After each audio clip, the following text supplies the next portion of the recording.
Is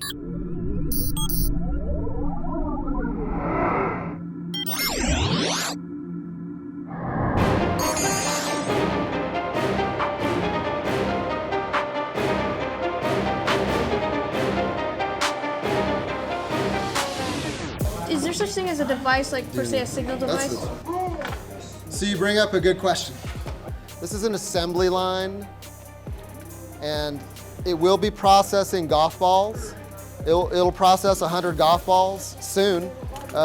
It should process several hundred golf balls and be able to do it in an automated fashion.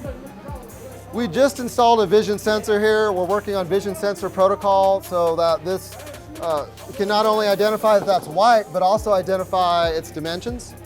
We can look at its dimensions when we set up and configure the vision sensor. Students learn how to do that early on. They learn how to set it up so that they can say that this is white and this is 200 pixels wide. Well, we will probably have a lot of controlled robots while we're testing this. The idea is to automate it as much as possible.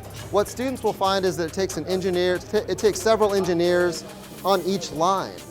This is a line right here. It's a loader, which will receive golf balls eventually. But right now, it will allow a ball to pass through it. We are collecting it and moving it to another location and depositing it. To do that in an automated style, it takes a lot of precision with mechanics. It takes a lot of working out with your program and your computer scientists that work on your team.